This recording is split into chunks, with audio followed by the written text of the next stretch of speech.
अरे नदिया किनारे, अरे नदिया किनारे, जोगिया आइल बड़े हो माई। कहा तो ता जोग सीखे जाईती हो माई।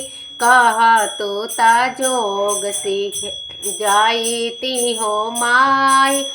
अरे पहिला बोलावन यार, पहिला बोलावन तुहरे ससुर ये हो बेटी। का देबो ना के जवाब हम ये बेटी। का देबो ना के जवाब हम ये बेटी। अरे पहिला लियावन, अरे पहिला बोलावन हमर ससुर ये हो माई।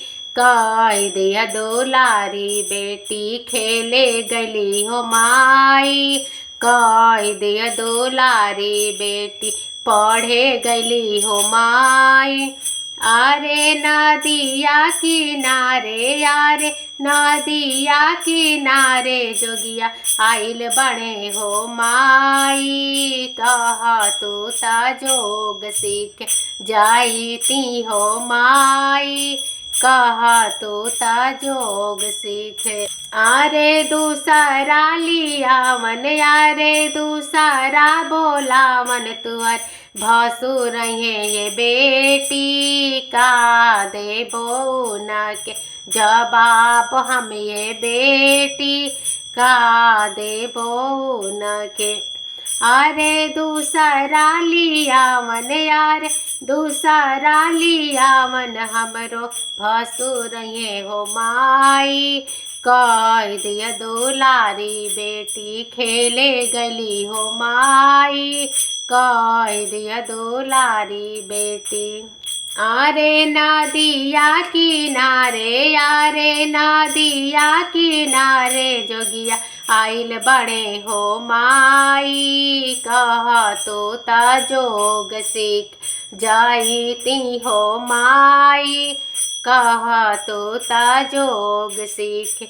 अरे तीसरा लियावन, यार तीसरा लियावन तुहर देवर अहे ये बेटी। का देबो ना के जवाब हम ये बेटी। का देबो ना के जवाब हम ये बेटी। अरे तीसरा लियावन, यार तीसरा लियावन हमरे देवर ये हो माई। कह दिया दुलारी बेटी फुलवरिया गली हो माई। कह दिया दुलारी बेटी कॉलेजवा गली हो माई। अरे चौथा लियावन, यार चौथा लियावन तुहरे सजनवा ये बेटी। का देबो ना के जवाब हम ये बेटी। का देबो ना के। अरे चौथा लियावन, यार चौथा लियावन हमरे सैया ये हो माई। काठे का पुतरी बनवा दिया हो माई। डोलिया में ले जाके बैठाई दिया हो माई। डोलिया में ले जाके बैठा दिया हो माई।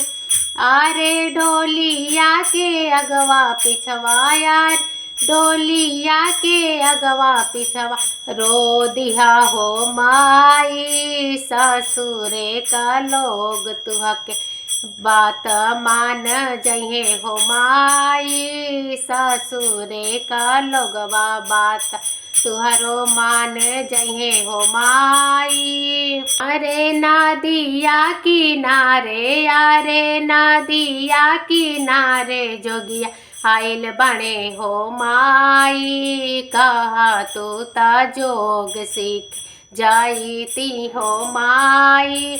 कहा तो ता जोग सीखे।